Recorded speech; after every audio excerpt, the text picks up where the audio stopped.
Raja Putra, tolong bagi signal dekat saya kalau dah bersedia. Sudah sedia, boleh dengar? Boleh dengar Raja, apa khabar? Oh, Okey, Alhamdulillah. dipersilakan. Dipentas ini untuk Raja. Terima kasih. Dipersilakan. Assalamualaikum warahmatullahi wabarakatuh. Malam ni topik kita, tajuk kita ialah Kemelut Politik, Krisis Politik dan Seri Berduka Baginda yang di Pertuan Agong. Dua perkara itu, ya. Jadi terlebih dahulu, sebab apa kita seret istana atau kita seret Agong masuk ke dalam krisis politik? Kemelut politik ni tak kena mengena dengan Agong. Selama setahun lebih, pihak pembangkang duduk menjerit mandat rakyat. Ulang mandat rakyat. Tak habis-habis ulang istilah mandat rakyat. Apa dia mandat rakyat? Mandat rakyat ialah kuasa ataupun mandat yang telah diberi kepada 222 wakil kepada rakyat, iaitu wakil rakyat ataupun ahli parlimen, members of the house. Jadi kita jemput, kita suruh rakyat, 12 juta rakyat pada bulan Mei tahun 2018, kita suruh 12 juta rakyat memilih wakil. Dan rakyat memberi mandat kepada 222 wakil. Sistem kerajaan kita ialah representative system of representation. Bermaknanya, kita tidak boleh nak 33 juta rakyat pergi masuk dalam Dewan bergaduh. Atau 12 juta rakyat yang telah sampai ke umur boleh mengundi ataupun yang didaftar untuk mengundi untuk masuk Dewan. Mustahil. Berbelas juta, berpuluh juta rakyat berkumpul, bergaduh, berbahas, berbincang. Jadi kita lantik wakil. Dan di England 500 lebih wakil rakyat ahli parlimen. Di Malaysia 200 lebih, 222. Sekarang tinggal 220. Jadi wakil itulah yang sepatutnya masuk Dewan, membincang masalah rakyat dan cuba cari jalan menyelesaikan masalah rakyat. Dan kalau 222 manusia tersebut yang telah dipilih, yang telah dilantik sebagai wakil kepada rakyat, 33 juta rakyat Malaysia, mereka kenalah duduk dan cari jalan untuk menyelesaikan masalah rakyat. Kita panggil wakil rakyat kerana mereka mewakili rakyat. Apa dia masalah rakyat? Sekarang ni bukan dia orang bergaduh tentang masalah rakyat. Mereka bergaduh tentang masalah sendiri. Internal problem. Masing-masing nak pegang jawatan ketua, jawatan Perdana Menteri. Jadi mereka bergaduh. Nothing to do with the rakyat. Tak kena mengena dengan rakyat. Faedah apa? Benefit apa kepada rakyat? Siapa yang jadi ketua kerajaan? Yang kita nak kerajaan yang berjalan dengan efektif. An effective government. Lagi kita bergaduh, lagi tidak efektif kerajaan tersebut. Jadi ini yang kita katakan derhaka kepada rakyat, yang kita ni pecah amanah rakyat, tidak menjalankan tanggungjawab yang rakyat telah beri.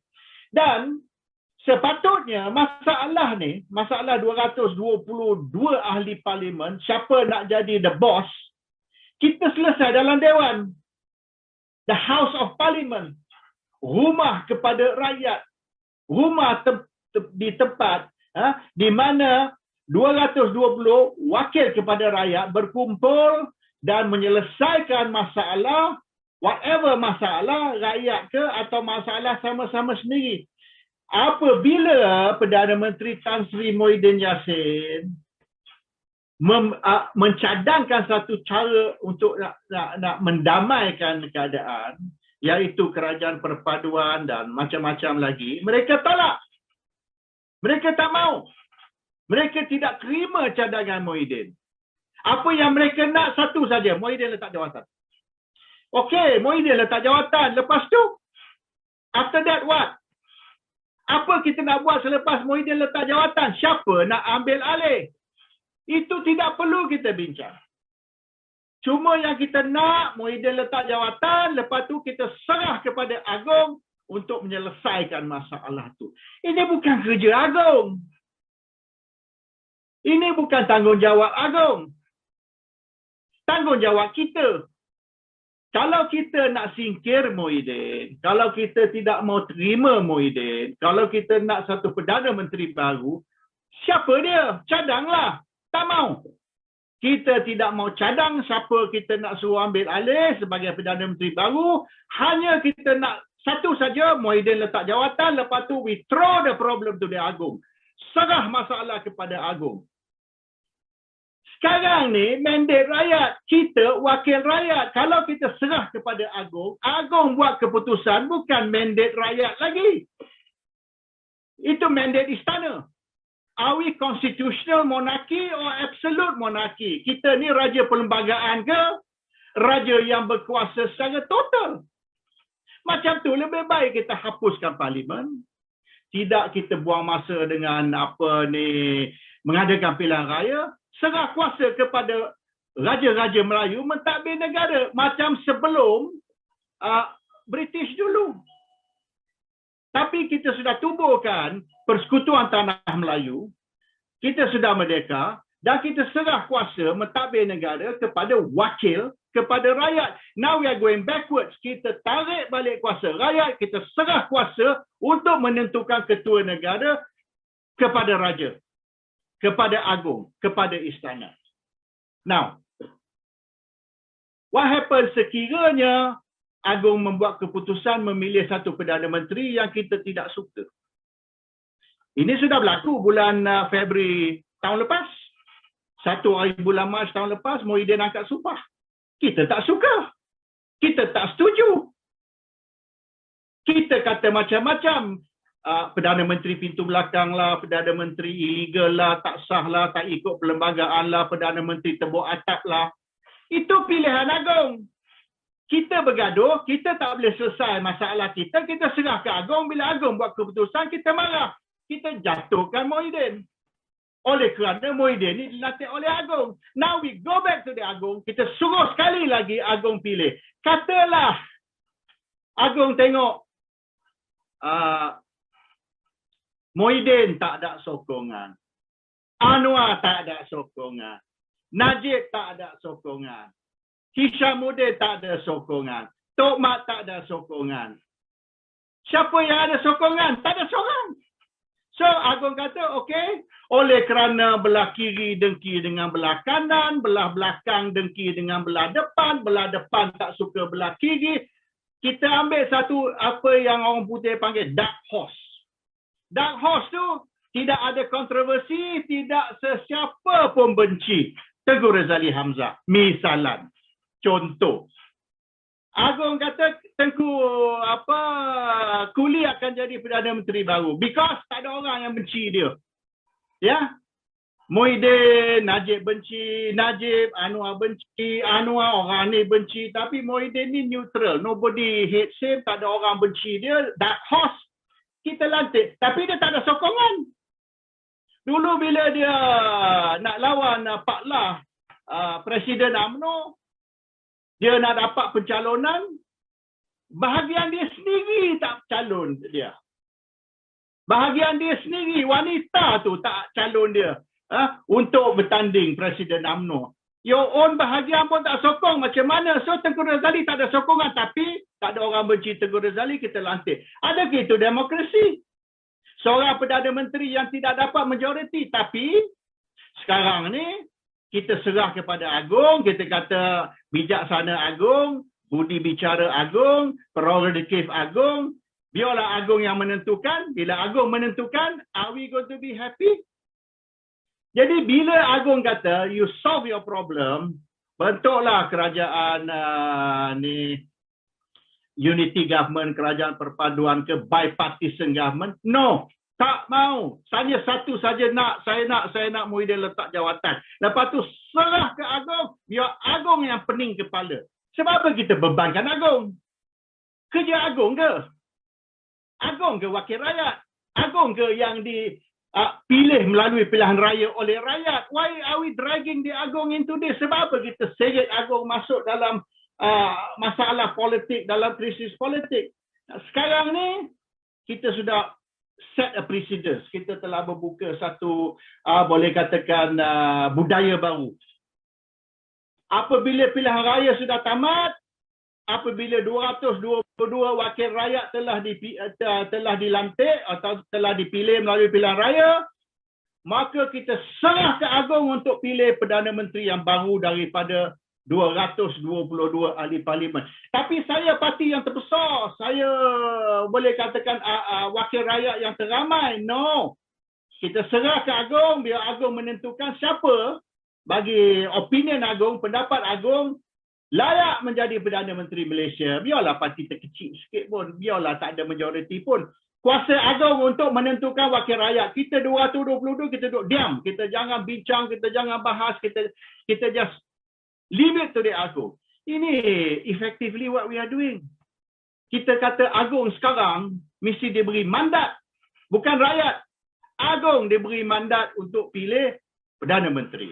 No longer rakyat's mandate rakyat. It's mandate istana. Dulu kita kutuk raja-raja Melayu gila-gila. Macam-macam kita kata tentang Raja Melayu. Half of it fitnah. Macam-macam. Kita duduk kata Sultan Selangor ni bazir duit, dia ada banglo dekat Penang ini. Yang sebenarnya banglo tu toke Cina punya banglo. Masuk TV3 kata, inilah Sultan Selangor bazir duit rakyat. Tengoklah TV3 keluar macam-macam fitnah. Banglo toke Cina, kita kata banglo Sultan Selangor dibeli dengan duit rakyat. Lepas tu sekarang ni selepas kutuk raja, duduk tuduh raja campur tangan politik, kita kata raja ni nak menjadi lebih dari orang politik. Hari ini kita suruh raja selesaikan masalah politik, kita suruh raja selesaikan siapa nak jadi Perdana Menteri Malaysia.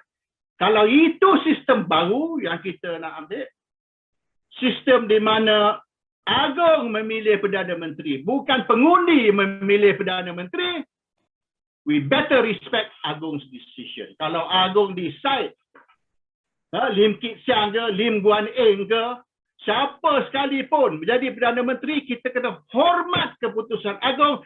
Tutup mulut, jangan buka mulut, shut your bloody mouth, because no longer is rakyat's mandate istana. Itu pilihan kita, bukan pilihan Agong. Agong tidak minta, kita serah ke Agong. Suruh Agong buat kerja ni. Kalau Agong buat seperti kita nak, jangan buka mulut, jangan kutuk raja-raja Melayu, jangan lagi cerita tentang Republik Malaysia lah, raja ni duk campur tangan politik lah, macam-macam. Saya pun dituduh macam-macam. Walaupun saya not in line to the Selangor throne, saya cuma second cousin saja kepada ni Sultan Selangor. Itu pun kena kutuk anak raja campur tangan politik. Jadi, what do you want? On the one hand, you kutuk orang anak raja terlibat politik. On the other hand, you paksa Agong suruh terlibat di dalam politik. Sebab you sendiri tidak boleh setuju, tidak boleh selesai. Di tempat selesai masalah ni bukan di Istana Negara.